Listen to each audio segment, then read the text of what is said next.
Hi, welcome to another episode of Overnight Success. My name is Oluwamaya Waidu, and today I am joined by former banker, now Chief Quack, Yes, Big Bosco, Aderinokun. yes, thank you, thank you. That's a Okay, good intro. I like that intro. okay. How you feeling? Yeah, I feel great. I feel good, Um, yeah, I feel good. A bit of a busy day, but we're here. Okay. So the first question, when I get people to come and talk to me, I like to ask them a slightly silly question, just to kind of get like a small sense of their personality. So if I offered you your dream job, but you can't retire in 50 years, then I offer you a terrible job, but you can retire in 10 years. Which one are you taking? I'm retiring in 10 years. Who wants to work for 50 years? 10 years. So you rather suffer for the 10 years? Bro, I worked in banking almost 10. I worked in finance, I think a total of 11 years. I have thick skin, 1 year in banking is probably like 10 years in another job. So I'll take that 10. I've been through it. I'll survive. Okay. Hi, my name is Maya Waido. I'm a lawyer, writer, and journalist, and I'm also editor-in-chief of Culture Custodian. Overnight Success is an interview series where I speak to some of my favorite creators and entrepreneurs on the journeys and stories that got them to where they are. That is, young, successful people doing interesting things. I don't think there's any such thing as an overnight success, or is there? Find out more by watching this video. And when you're done, please subscribe, like the video, leave a comment, and share it with as many people as possible. Thank you. Hi guys, welcome to another episode of Overnight Success. Yeah.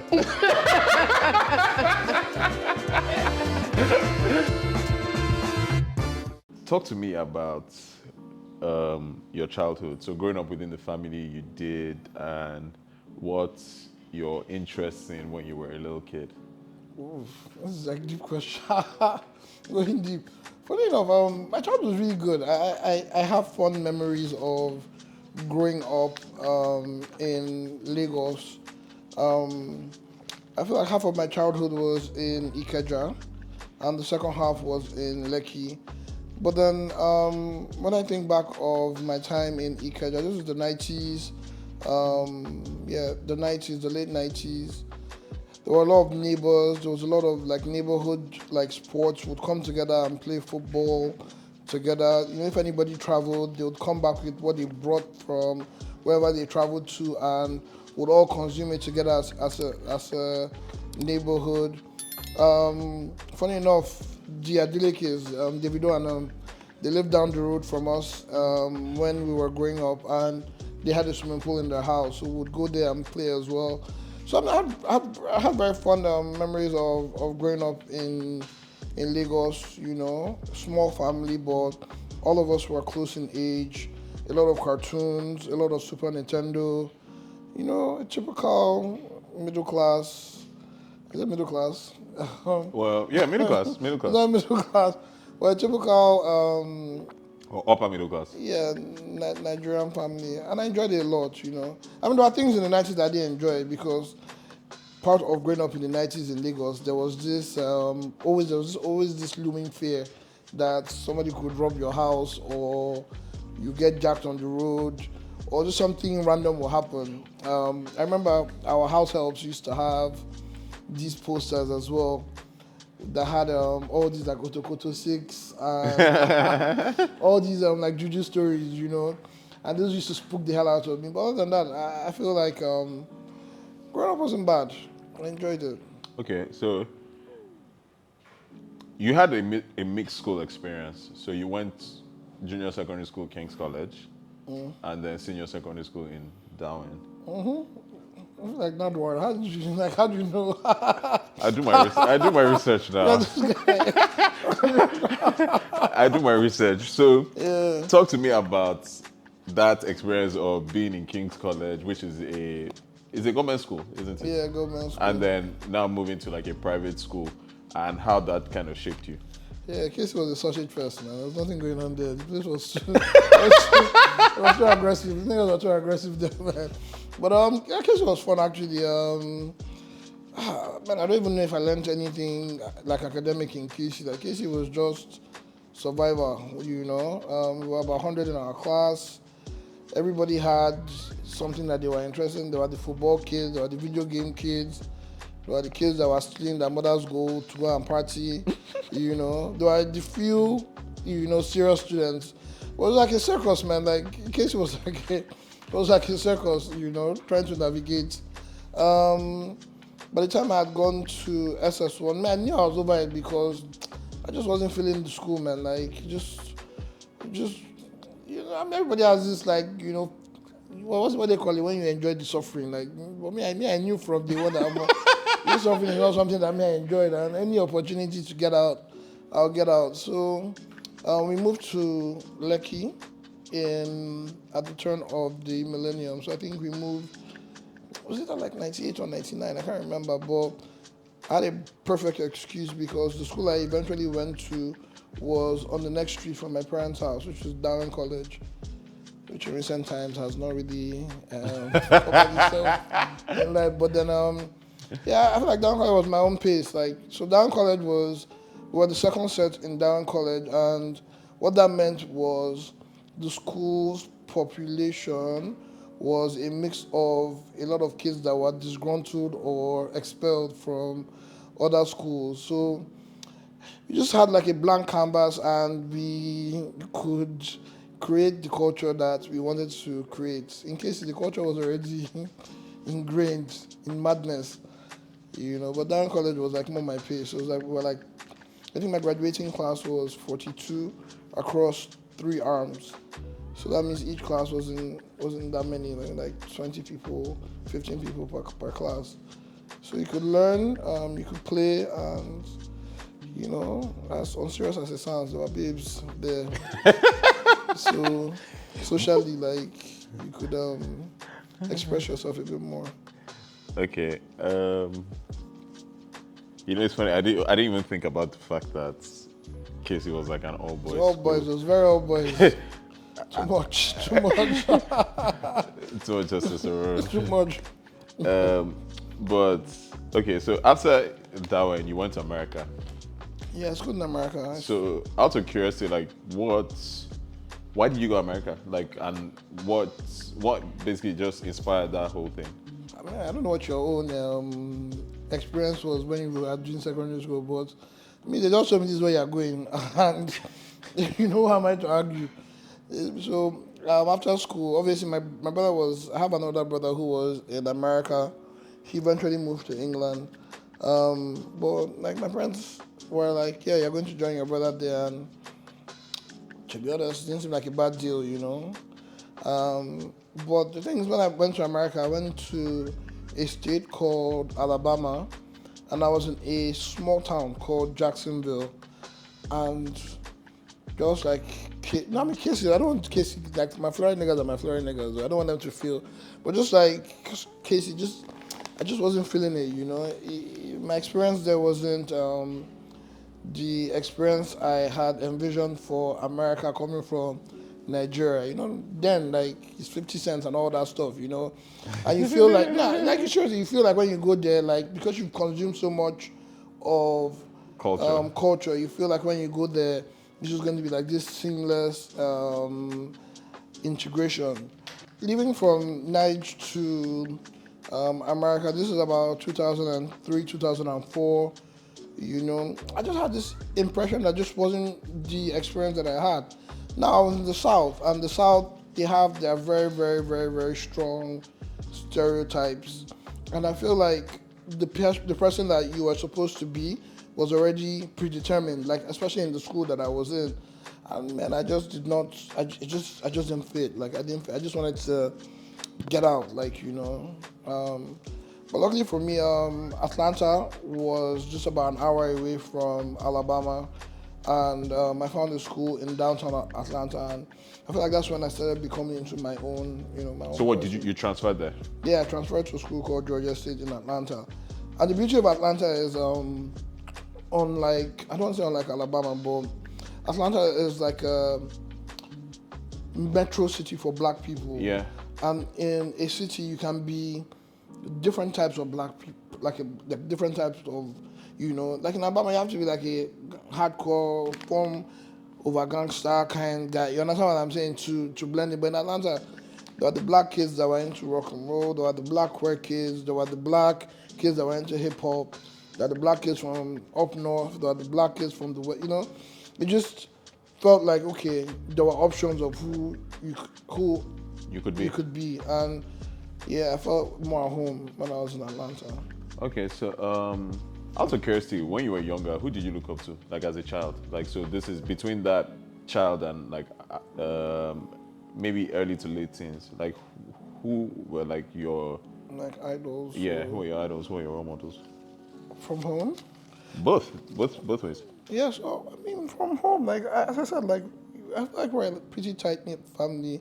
I had an uncle, my mom's older brother, who passed away in the 90s as well. He was always around, and he just seemed like a stand-up guy, and he seemed like the type of guy that I would have liked to be like. Then he passed away. Then my dad's older brother my dad's younger brother, sorry, who started GT Bank, which me I carried my head to enter banking. He also seemed like a guy who had like his thing together. Obviously, we were growing up while the bank too was growing up, and we're seeing like the success On the bank's trajectory. Yeah, and the trajectory, and we're seeing like how life was changing, for our family. So like naturally, like somebody that I looked up to, but he also passed away. He also passed away. But now in my like adult years, funny enough, I feel like when I look back, the person that I'm more similar to is like my dad. Like my dad was never the richest guy in the family. He was never the like star person. He was never the most social person, but he was always like there for family. Like he was always there for his sisters. He was always there for his. He was always there. And some of these other guys, while growing up, they had all the. I feel like I'm talking too much. Before, like my cousin watches the show. Yeah, never mind. Nah, but I think now that I'm older, like I appreciate like the sort of person that my dad was growing up. And just him being consistent his whole life until today. He's still the same guy. But that just sounds like basically you got the best of both worlds in that. I'm not saying that anyone was like negligent or whatever, but obviously you got the guys who were obviously getting shit done in real life that made you realize that things were possible. But you also had your dad who seems a bit more grounded in that. Yeah, but me, I went into corporate with this whole idea that maybe if I work hard, me too, I can be like a bank owner, But then I burnt out, So whenever I look back, like I don't want that to. If I could go back, like I would have been more chill, I wouldn't have looked up to certain things and certain people that I did. But that's by the way. We're here now. Okay, so out of curiosity, what's the first thing you ever did for money? The first thing I ever did for money? Oh, that's a good question. When I was in uni, actually, I used to bootleg CDs. So I used to bootleg music and resell. Like, so I had this laptop that I could burn CDs on. Yeah, burn CDs, and those bush people in Alabama, they didn't know anything. So we used to download albums from some forums. Like back in the day, there are different ways of downloading. LimeWire and all that. LimeWire was there, LimeWire, but I'm saying like music forums, like where you go and people like host links. So we used to burn CDs and sell them, for cheap. You didn't want to get that the FBI will catch you? FBI, that village that was coming, nobody was coming there, man. Nobody was coming there at all. Okay, so I think a key part of your story, and it's something you have referenced, is working at GTB. Yeah. And I can understand, the allure of that because you have an uncle who co-founded this big bank, and GTB is like, in our eyes, is the biggest bank, is the biggest, like, baddest. GTB is dope, So I can imagine, obviously, the allure of going to work there. But then I also, I understand the caricature of the guys who work in, like, the banks. And I struggle to see you in banking fitting within that caricature. I find that thing very offensive. Do you know why? Because I was a good banker. I'm sure you were. People don't give me that problem. People think I was like this one guy who just didn't fit. Nah. No, I but was the in thing there. is, if you lasted 10 years, and I left on my own. yeah, Like, it wasn't if you lasted 10 years there, I'm sure you were good because I don't imagine that environment is the type of place where let me put it in context for you. I was in the most profitable team in the bank, so I was not even in. I mean, no offense to anybody who is in some dead team or but I was not some guy who they just put in somewhere to complete numbers. Like I was in a very important team that made very important, like you could see like the impact of my team on the bank's P&L. Like you yeah. understand what I'm saying? So I was okay. It was not as if I was. So what was that like? Like obviously working in corporate, and I mean you said you spoke about like obviously putting your head down and working, feeling that if you worked hard, you could achieve all these big things. So what was that experience like, particularly as someone who did that for like a decade? GT is nice, man. Like GT is hardcore, but you can't go through GT and GT won't be in your like it's the manner in which you approach things. When you work in GT, you work towards very rational decisions. You understand what I'm saying? And sometimes when you're outside this country, sometimes rational is not the first thing that you think about. So every action, every decision has to be backed by reason. Like you have to back it by numbers, or you have to back it with some reason that will end up in numbers. So GT used to let us know in GT that we were to make more with less. So if you're into finance and you ever look at GT's books, GT has probably the smallest balance sheet of all the major banks. The big five. Or of all the major banks. But GT Bank makes more or less the same profit as all of them. So you're using less to make more. So efficiency, being number conscious, and making decisions that are rational is something that you cannot go through GT and not come out with, Okay. So when you were at GT, what was your biggest source of fulfillment? What made you happy? Me? To be honest, when I was in the bank, I'm a narcissist, though. I don't lie to you. So we used to have this thing called MCC, where you go out and you present to the bank. So, you ever see a Madman where that's my favorite show. Yeah, it gives the presentation and just like finishes them off, So I used to love MCC, because MCC can make or break you, and it's just like meeting where you hear that this young guy just went there and they gave him a standing ovation. This guy is set for set for it. So I used to want to present. So I used to work on my slides. I used to work on like my presentation, and I used to like just dream of taking big credits, letting all the big boys see that we were coming. Also, don't get too comfortable. Yeah, I used to love that actually. And funny enough, it's one of those things that people used to dread. Like people in the bank used to dread going to MC because people you could get fired. Like if you just went there and presented rubbish, they could just eliminate you. How all those in like medieval times where like the jester comes and presents off with his head, like that. Like you're presenting to like an executive council and they're like, yeah, so this guy is good. Like you need to fast track this guy. Don't bring this guy near me again. This guy is so dumb. But yeah, I used to enjoy it because it gave me the opportunity to take someone's business, read the business, then reinterpret it, in my own way to the rest of the bank. And sometimes, I got some approved and some I had some really embarrassing moments there, but I really loved like MCC. It's called Management Credit Committee. Okay.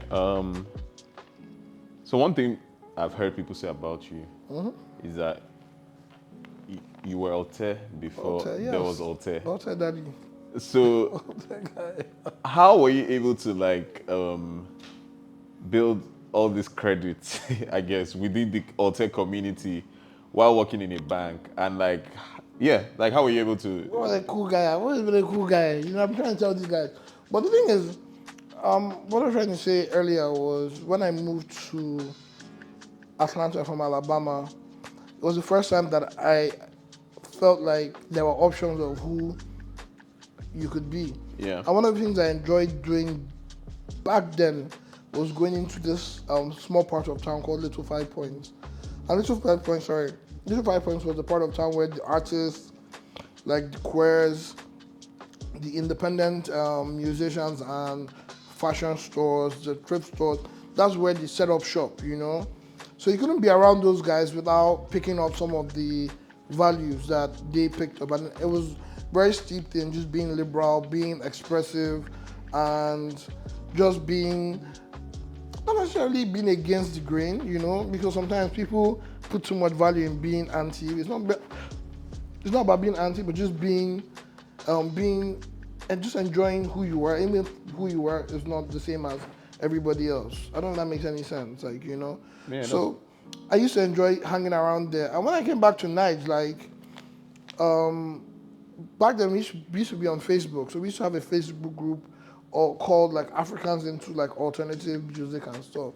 And I feel like different people who were in different parts of the world, some people who were even in Niger, who were interested in things that maybe were not so conventional, like went on that group and just contributed. So when we came back to Niger after uni, like all of us kind of like linked up and started looking for things that were similar to what we enjoyed. So that involved going to places like Jazz Hole.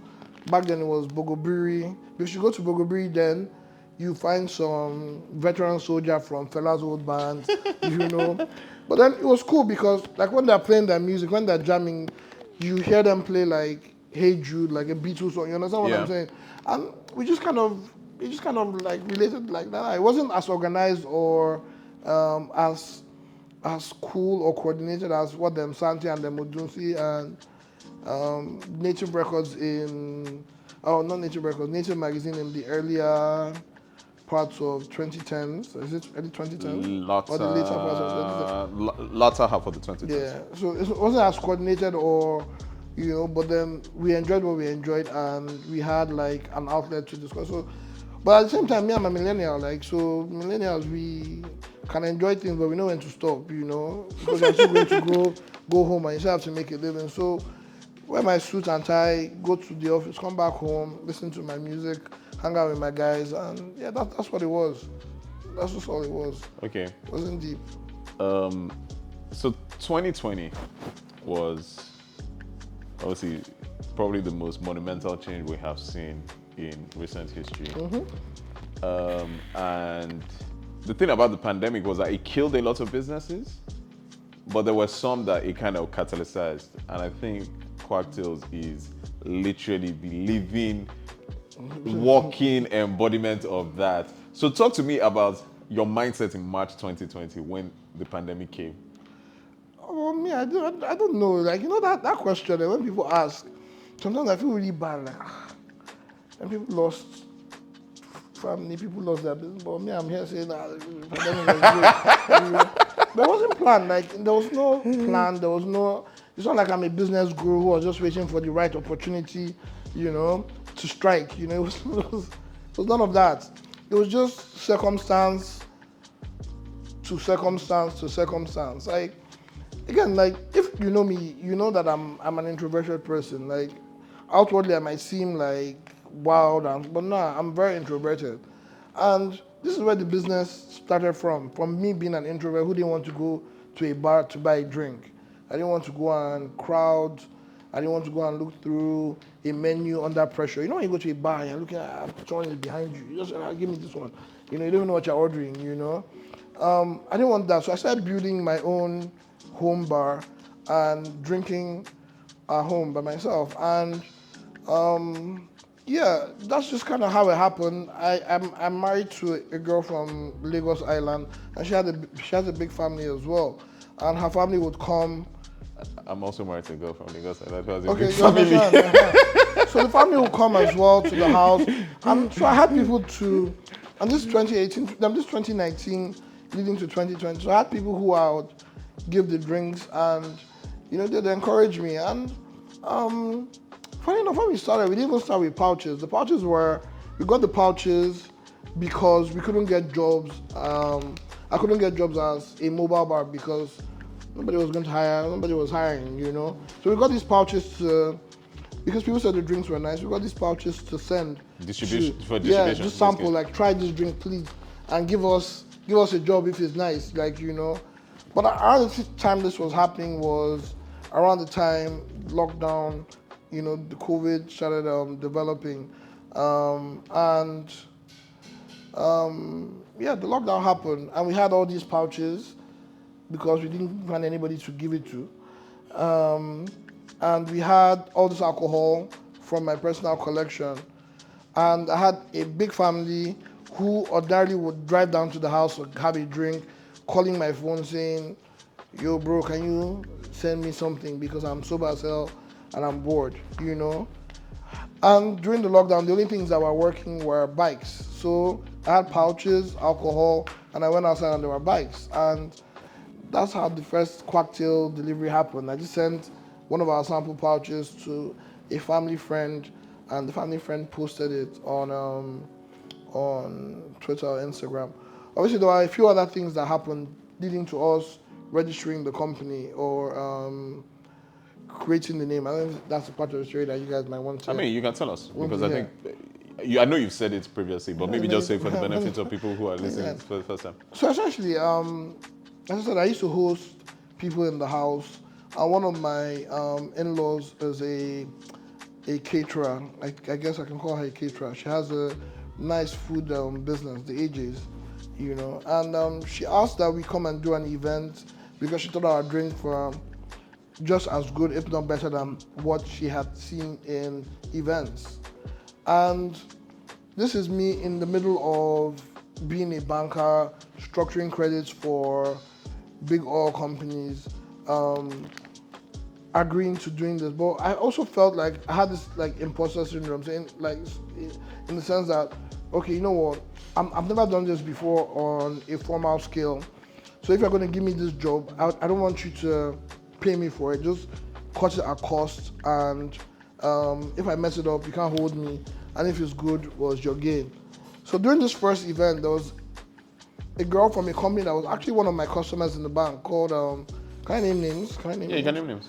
Called Sahara Oil and Gas. And they had this end of year party. And the girl in the party was like so adamant that come and pitch as the cocktail company for this end of year party. Yes. And I remember my sister was like, yo, bro, let's just do it because maybe we can make enough money to travel or something, just like for vacation money.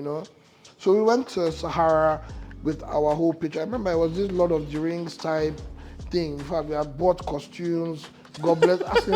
That's when I knew that I was overdoing because everybody was like, what's wrong with these guys? Like, why are you overdoing? So we came with the whole thing. We made the whole pitch. And I like presenting. Like, I enjoyed the presentation, and they were like, really like blown away, like, this is really good, like, want to give you the job. But then they asked us to register as a vendor because they had to put us on their system. So we needed to register a company. I just thought it was like a nice tongue-in-cheek name, like, Quacks, meaning people who've not worked in a restaurant, like, how like it's Quack Doctor. So like Quacks making cocktails, and that's kind of where the name came from. Obviously the doc was just like an afterthought. So yeah, we have the company registered, lockdown has happened, I'm restructuring my portfolio because nobody was paying after the lockdown, you understand? And people are calling for alcohol. So it's just like this, what do we call it, a perfect blend of circumstances that just created this business model for us, and here we are. A few hundred thousands of cocktails later, sitting pretty on your couch. So I think anyone who is familiar with the story of Quacktails, and obviously your story, will look at it and recognize that you bet on yourself. So talk to me about the things that go into building that type of mindset where you're like, you know what, whatever it is I do, I'm going to do it and I'm going to succeed at it. Okay, so before I had this like conviction, there are a few things that happened along the way. I never imagined that I was not going to be an executive in a bank. Like, I felt like I had paid my dues and I was just waiting to benefit from maybe when the older set of guys were either retiring or falling for scandal because I was not far away in banking, you know. I never felt like I was not going to be in the bank. I felt like I had paid my dues. I was in a good team, and I just needed to play like the time game, you know, and everything would have been fine. But then this was the lockdown, and sometimes like there were periods during the lockdown where like I don't want to badmouth where I'm coming from because like I learned so much from being in the bank. But then there were situations that I feel clashed with some of my own like personal beliefs. Like you know, during the whole I don't know if you remember during the whole NSAS, Exhausting, there yeah. was this whole thing about banks, you know, trying to track the money that's coming in. Like I feel like in the bank too, they were kind of telling us, do not go to the protests, do not participate, and in a way that just made me feel like our values really aligned. You know, you understand what I'm Yeah. saying? So it really made me question things. Then after the lockdown happened, we all went back to the office, and this now I was going back to the office with a distraction that I didn't have before. I had a business that was running and demand for cocktails in pouches that I didn't assume or project for. So on one hand, I'm here structuring an acquisition of an oil block. On the second hand, I'm getting a message saying I need 5 Long Islands to be delivered to me. I'm like, you know, you're looking at a $400 million transaction and like a 10,000 naira order. And my mind was like, let me just reply this person quickly, you know, before I go back to structure my credit. So, like, my mind was just divided. Like, and when I was in the bank, I was always focused, like laser focused, like I'm here. But then for the first time, I was like, oh, maybe this thing is not what I thought it was going to be, you know. And I just started like on buckling, or what's the word? Like just removing myself. Disengaging. Yeah, disengaging. And one day I was just like, I think it was my birthday. I was just like, I'm not doing this thing again. Or like I don't even care. Like I think at the point where my boss was talking to me about how we need to do something. In my mind, I was just like, I don't. I'm You over guys, this. you've lost me, man. Otilo. Like, guy, you've lost me. But I don't care. Like, you know. Um, Yeah.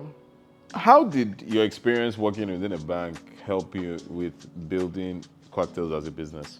It helped me. It helped me like crazy because in GT Bank, you don't go into any situation with loss in mind. So, like, even till today, like, every drink has a margin, and every margin is predetermined. Like, so you set a budget in the bank in the beginning of the year that this is how much you want to make, and this is how you're going to make it. My Excel sheet is crazy, like is bonkers because I know where I want to be, and now it's now me either looking for ways to cut costs to make sure I can be there. So in GT Bank, like your margins, like we're always margin oriented. So like till today, like my margins have to be intact. And if there's anything I've taken out from GT Bank is, you know, performance review. Like just keep on reviewing your performance and removing inefficiencies until you have something that is working for you, not you working for it. Like you know, Okay. yeah. Another thing I kind of have found very interesting was when I was doing my research, finding out that you have like a marketing background. Because when I saw that, I was like, oh, that makes sense. Because I think one of the things that I feel kind of helped Quacktails in the beginning was like, it was clear that whoever was behind this had like a very clear eye for branding. So talk to me about like, tell me the brand story. Like beyond, okay, obviously coming up with a name and saying, okay, we're Quacks, Yeah. and we're going to incorporate this like tongue-in-cheek name. But beyond that, like, so what story were you trying to tell with the branding? Even down to like obviously the way you're dressed and like the use of colors and all that. For me, I don't know if I'll give credit to my marketing background or just, I think more of like just thinking of something so serious, but making it somewhat Probably because alcohol is not meant to be like fun. Like alcohol is meant to be bitter and serious, and if you ever look at like branding of like whiskey or like it's always over serious.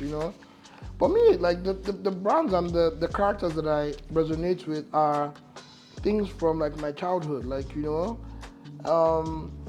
feel like nostalgia is like the biggest force in marketing. Something that can make you Yep. feel like how you felt in a better time in your life would always, I feel like, always make you compelled to make a decision. So everything was just like putting that in mind. Like, okay, how can I create a character that reminded me of like Kellogg's.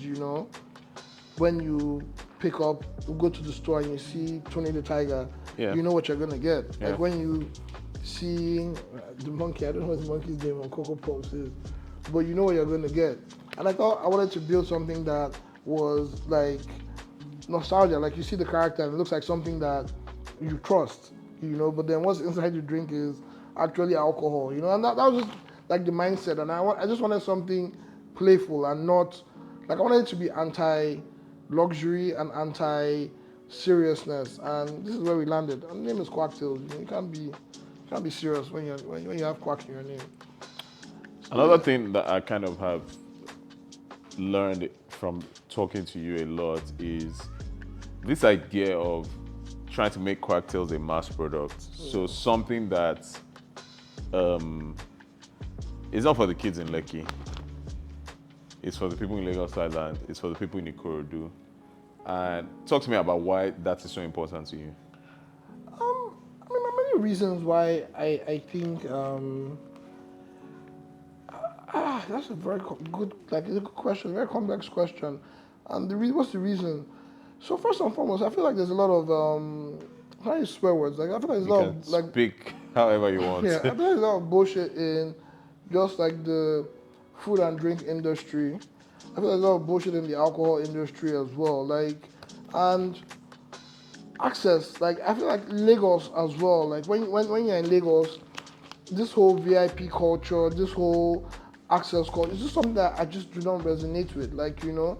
Why is it that somebody in Lagos Island or somebody in, Ikorodu or Mushin can't develop his own palate? Because a lot of the things that we use in our drinks are actually things that we source from Nigeria. And it's just I don't know, maybe it's just an I don't know, man. Maybe it's just an anti something that's just been etched in my head. Like I don't want it to feel like it's for Ikoyi and Lekki alone. It's for Ikoyi and Lekki too, but at the same time, it's for Ikorodu, Mushin, like everywhere. I don't know. Like So how much joy does it give you when you get orders from no, it those gives me the places? most joy. I don't even hide that one. Like whenever I see an order going further than outside my own social circle to a regional, and I mean it's one thing for someone to order once, but when people repeat it, it makes me believe okay, there's a demand for it. We just need to make it more accessible and more affordable, because who doesn't like a nice tasting drink? Why wouldn't you want a nice tasting drink? Regardless of whether you live in Ikoyi or not. It's just bringing me joy. It makes me feel like, okay, this thing that we've been told we can only get from a high-end bar is something that we're removing that barrier. Just I don't want to use like a corny check word, but this are kind of just disrupting like the traditional bar and making it for everybody. And I remember my first experience in a bar. I went into a bar, and this was in Lekki, and maybe I was about teenager. I was a teenager then. That's what I did. But I had like maybe that time I had 1.5 or something in my pocket, and I was like, I'm going to go into this bar and I want to get a drink that's going to be nice. And when I went into the bar, I just looked at the menu, I looked at the environment, I just felt out of place, and I ended up ordering like a Bloody Mary because it's the coolest sounding name, but it was like the worst drink that I had ever tasted in my life. And I just felt like when I was building my business, I just felt like if there was something to inculcate people into cocktail culture and it was accessible, maybe this would be this guy's first experience with a porn star, or his first experience with a whiskey sour. So when he goes to a restaurant or a bar in another country or in a high-end area, he's already familiar without having to guess or waste his money. I don't know, man. It's No, it makes sense. a very complicated question, but it's something that I think about. Yeah, and it's funny because what you're saying is also something I tapped into. Like, so when we're starting Culture Custodian, how I used to measure success was when we would do events, and it wouldn't be just my friends then. Yeah. Like, yeah. there's nothing I loved more than going to things we did and not being able to recognize the people there, Yeah. because it meant that it had gone from something beyond my regular circle. Then, so now finally, I think one thing I'm very curious about, again, as someone who we've seen Quacktails' growth, we've seen its evolution, we've seen what the trajectory looks like. What's your roadmap for the future like? Like, what are you trying to do next? Oh, very good. Another good. I feel like the questions you're asking are like things that should even be writing down because these are the questions that I'm thinking about. For me, like, it's all about culture, like how to expand, how to connect with communities. In Lagos, like we have good communities of creatives, good communities of social. I want to connect to other communities in other parts of the country, other parts of the continent as well. Also, this year we got our first it's an endorsement. Okay. Yeah, so Jägermeister, a brand, endorsed me, and part of the endorsement is they took me to Berlin to attend a conference and just see how the consumption culture was outside like Nigeria. Yeah. And when I went there, like I saw different brands and how they spoke to different parts of the demographic in Germany. And I feel like it's something that I like to do, going into the future. Maybe translate some of the experiences that we've had from selling cocktails to consulting for spirit brands that exist here or spirit brands that want to come in here and just finding that voice within the communities that exist in Nigeria and maybe Africa as a whole. Okay. Finally, I end this interview by asking my guests 2 questions. So one of them is, if there's anyone that you'd like to see me have this conversation with, who would it be? Anybody who have the same conversation? Yeah, like, so just anyone you'd like to see on Overnight Success, Ooh, who would it be? There are a lot of people. Anything. Businesses that I love. It has to be a business, right? Business, person, anything. Oh, that's a good question. Could be creatives too. It's very, very broad. Could also be politicians if you're the type of person that likes those. I like the guys at Native magazine. So maybe Shani Tizi, maybe Damilola or Tammy. Okay. Because they've been on the corridor of youth culture in Lagos in Nigeria, and I feel like they've recreated the voice and the scene, or they've been in the scene. Is that competition for you? Am I allowed to say that? They are, but I think we're friendly. It's friendly Yeah, competition. so like I feel like you 2 people talking about culture would be very interesting. If you're not here, I actually would like you as well, because I think you're someone who has good good pulse on culture, Thank and you you. see like let me know what to talk too much about. So yeah, I like you guys are Native. I like my fellow creatives as well. So filmmaker Abba Makama, who continues to produce left field films in this country. Rookie from Dialab as well.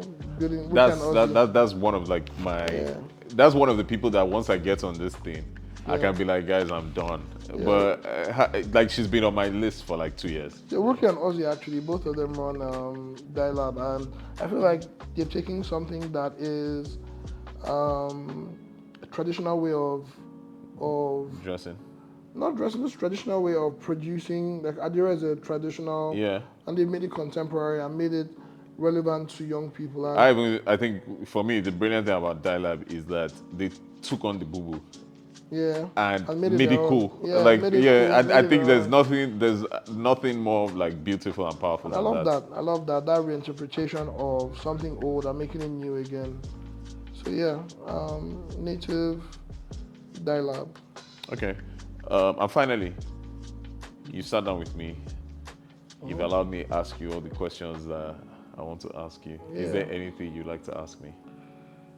Yeah, I'd like to. I mean, I feel like I ask you questions all the time, but my own question, especially for you in your capacity as culture custodian, where do you see like Lagos youth culture going? Like we've seen it from Afrobeats, we've seen Alter, now we're seeing like EDM. Like, where do you see like the future of like youth culture in Lagos? That question is very interesting. I think what I envision will happen is you'll see a lot more segmentation. Yep. So I think you have a whole lot of interesting and like different subcultures that are bubbling up. And I think obviously the more because I think part of this thing is also like a globalization thing where people have been exposed to like different cultures, different things that maybe they were not seeing here, and then it's like that experimentation with it that then now leads to you always have like elements of fusion where someone will take something from something that's worked somewhere else and bring it here. So I definitely think you will see a lot more fusion and a lot more segmentation. So a lot more things that I mean, this week there's been a lot of conversation about like micro influencers, about influencer marketing not working, and I believe strongly in the idea of micro influencers. You don't need someone with like 1 million followers for you to cut across, but if you have someone with 10,000 followers who are engaged, who are like into what that person is pushing, I think you will always definitely find like pockets of success. So I think basically at like the broadest level, you will see. Because there's just so many different things that are like clashing and pulling against each other, it will be a mix of like fusion and a mix of segmentation. You saw the tweet from Bizzle Which one? about him just mentioning how influencers don't work. Yes. And so do you see the Opeyemi's like response? No. What was the response?